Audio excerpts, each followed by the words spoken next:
की शुरुआत सबसे बड़ी खबर के साथ करेंगे। राहुल गांधी एक बार फिर बिहार दौरे पर आने वाले हैं और इस बार सीधे मुख्यमंत्री नीतीश कुमार के गढ़ नालंदा में एनडीए को चुनौती देंगे। नालंदा में राहुल गांधी के लिए अपनी पैठ जमाना कितना मुश्किल या आसान होगा, एक रिपोर्ट के जरिए समझाते हैं।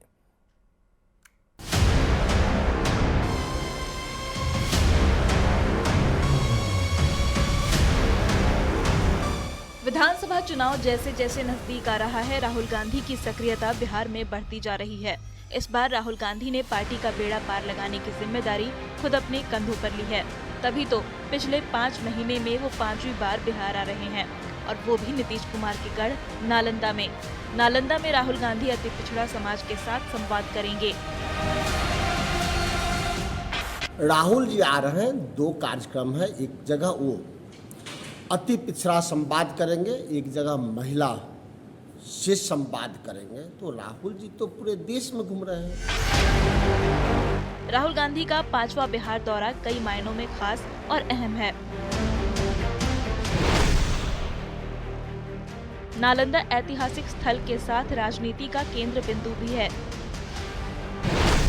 नालंदा जनता दल यूनाइटेड का पारंपरिक गढ़ रहा है। कुशलेंद्र कुमार जेडीयू से लगातार यहां से सांसद रहे हैं। नीतीश कुमार खुद नालंदा जिले के रहने वाले हैं। नीतीश की व्यक्तिगत छवि से नालंदा जुड़ा हुआ है। नीतीश के गढ़ में चुनौती देकर कांग्रेस उन पर मनोवैज्ञानिक दबाव बनाने की कोशिश कर रही है। नालंदा के हिलसा, इस्लामपुर और राजगीर में आरजेडी की पकड़ मानी जाती है। नालंदा में कुर्मी, यादव, पसमंदा, मुस्लिम और ओबीसी वर्गों की बड़ी आबादी है। मतलब साफ है, अगर कांग्रेस ने नालंदा का किला भेद लिया तो उसका कमबैक बिहार में हो सकता है। आरजेडी भी राहुल गांधी के इस दौरे से काफी उत्साहित है।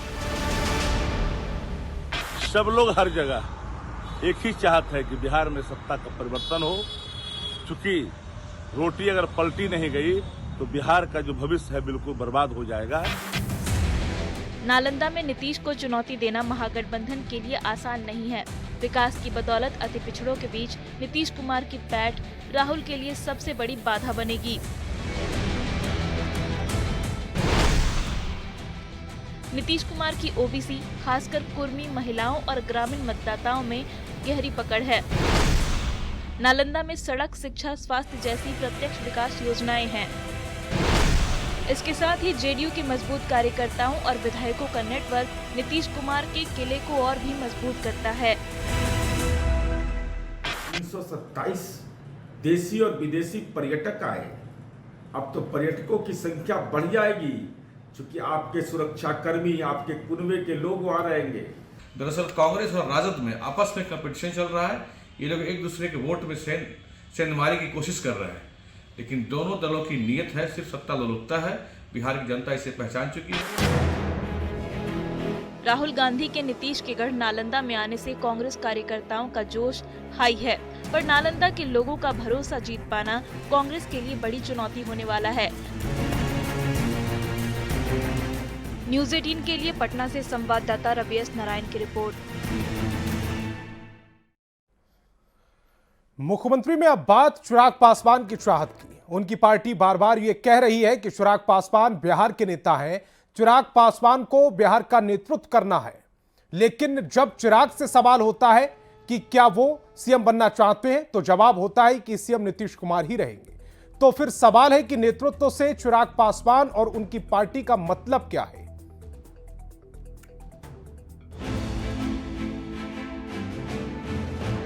जो पहले बिहार में लालू राज में नहीं होते थे, वहां लेकर के आए हैं। यहां से आगे लेकर के चलने के लिए एक युवा शक्ति की जरूरत है।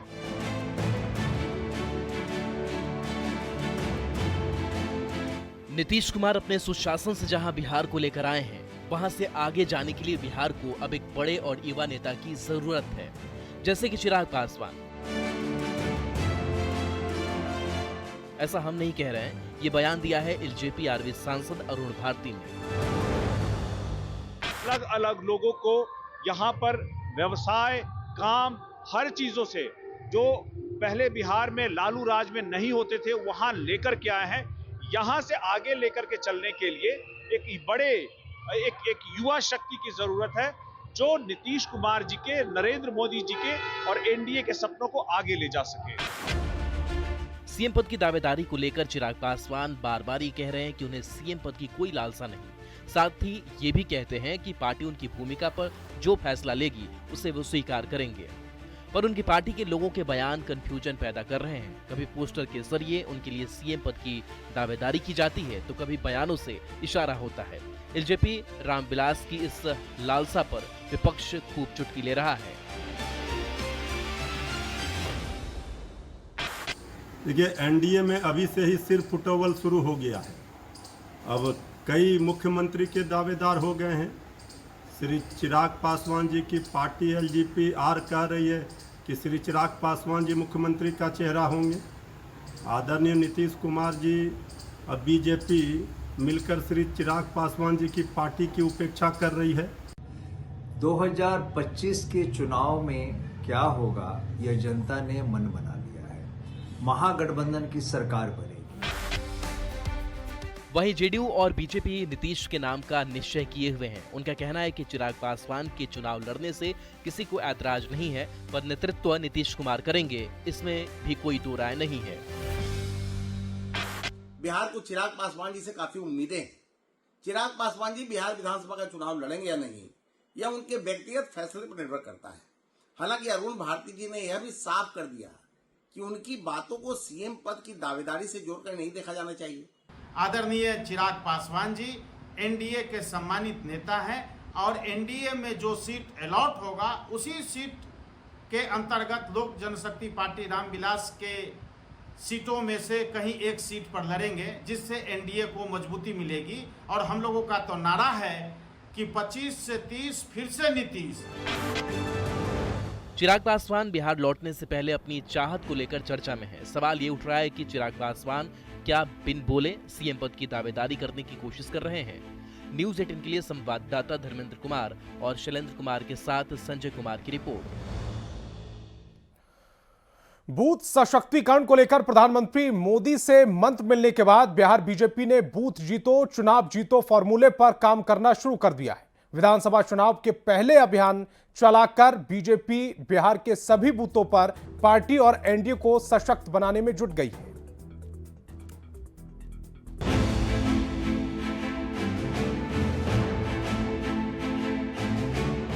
29 मई को प्रधानमंत्री नरेंद्र मोदी ने पटना के बीजेपी मुख्यालय में बूथ जीतो चुनाव जीतो का मंत्र दिया और अब बीजेपी इस मंत्र की सिद्धि में लग गई है। बिहार बीजेपी का बूथ सशक्तिकरण अभियान शुरू हो गया है। पीएम मोदी के 11 साल के सफल कार्यकाल को चिन्हित करते हुए भारतीय जनता पार्टी सेवा, सुशासन और गरीब कल्याण पखवाड़ा मना रही है। चुनावी साल में इसे जन जन तक पहुंचाने के लिए पार्टी ने हर एक कार्यकर्ता को जिम्मेदारी सौंपी है।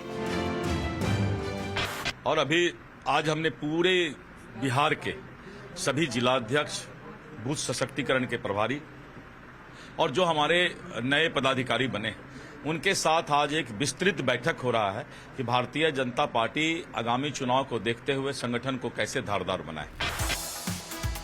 बीजेपी की इस पहल का असर सहयोगी दलों पर दिखाई दे रहा है।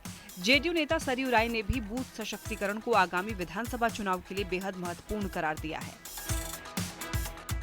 और प्रधानमंत्री जी ने जो कहा है तो भारतीय जनता पार्टी में हमने भी काम किया है। हम लोग बरसों से ही सुनते आ रहे हैं कि बूथ जीतिएगा तो चुनाव जीतिएगा, बूथ को मजबूत करना चाहिए। और एक संगठन के नाते जनता दल यू है तो वह बूथ स्तर पर अपना संगठन खड़ा करता है। जितने बूथ पर हो पाता है। जहाँ नहीं होता है चुनाव के समय कोई वैकल्पिक व्यवस्था वहाँ के लिए की जाती है। तो आरजेडी का कहना है कि बीजेपी 11 साल में देश की जनता का भरोसा नहीं जीत पाई तो बूथ क्या जीतेगी। लोकतंत्र में जो जनता का भरोसा और विश्वास नहीं जीत सकता वो भला बूथ कैसे जीतेगा। इस सरकार में बीजेपी लंबे समय से है, लगभग 18 वर्षों से है और बिहार के लिए क्या काम किया ये भाजपा नहीं बता रही है। डबल इंजन सरकार में क्या काम हुआ। एनडीए बूथ स्तर पर अपनी पकड़ मजबूत कर आगामी चुनाव की तैयारियों में जुटा है, तो महागठबंधन भी जनता के बीच अपनी पैठ बनाने का दावा कर रहा है। आने वाले दिनों में ये देखना दिलचस्प होगा कि बूथ सशक्तिकरण की ये लड़ाई चुनावी नतीजों पर कितना असर डालती है। पटना से न्यूज 18 के लिए संवाददाता शैलेंद्र की रिपोर्ट। ओवैसी की पार्टी एआईएमआईएम की बातचीत विपक्षी गठबंधन के साथ चल रही है और एआईएमआईएम महागठबंधन में शामिल हो सकती है। ओवैसी की पार्टी के महागठबंधन में शामिल होने पर सियासी बयानबाजी ने रफ्तार पकड़ ली।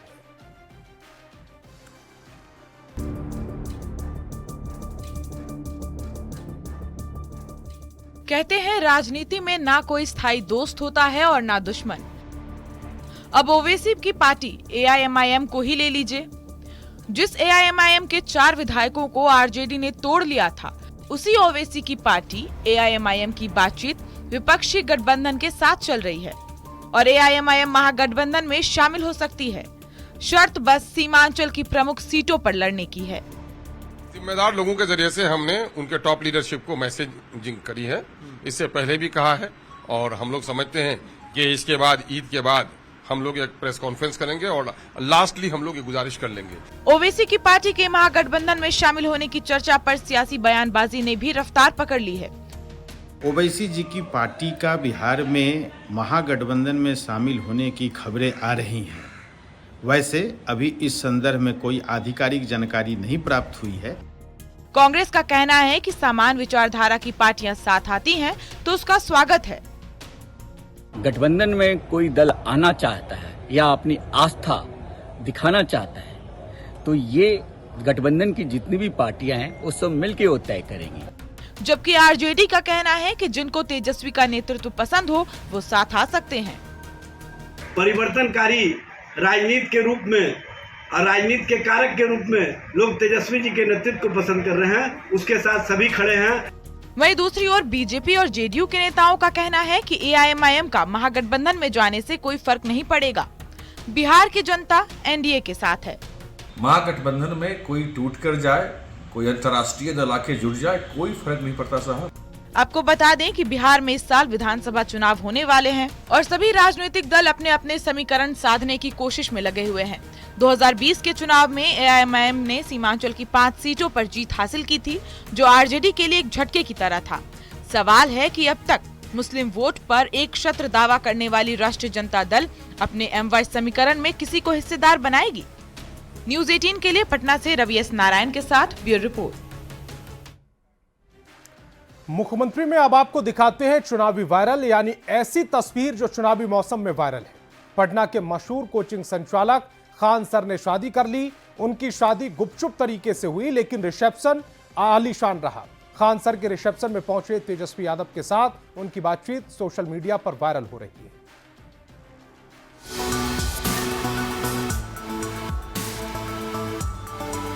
पटना के famous coaching teacher Khan sir के रिसेप्शन की तस्वीरें वायरल हो रही है।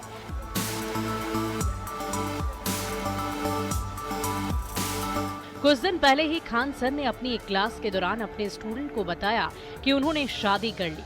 खान सर ने बताया कि उन्होंने युद्ध के दौरान शादी की और शादी में बस कुछ ही लोगों को आमंत्रित किया गया था, पर रिसेप्शन में उन्होंने शानदार व्यवस्था की। अपने दोस्त स्टूडेंट्स के साथ ही उन्होंने राजनीतिक हस्तियों को भी आमंत्रित किया। राज्यपाल से लेकर डिप्टी सीएम तक खान सर के इस समारोह का हिस्सा बने। रिसेप्शन पार्टी में खान सर और तेजस्वी यादव के बीच हुई बातचीत अब सोशल मीडिया पर बहुत तेजी से वायरल हो रही है। खान सर ने तेजस्वी यादव से कहा कि उन्होंने अपनी शादी तेजस्वी यादव की तरह की है। सब कुछ हो जाने के बाद ही सार्वजनिक रूप से इसकी जानकारी दी। एकदम मॉडल आप ही का था सर, चुपचाप से करके बाद में बताना है। बस 12-13 लोग थे सर, जैसे आप किए ना वैसे। खान सर और तेजस्वी यादव के बीच की ये बातचीत अब सोशल मीडिया पर बहुत तेजी से वायरल हो रही है। Bureau report, news 18। एकदम मॉडल आप ही का था सर, चुपचाप से करके बाद में बताना है। बस 12-13 लोग थे सर।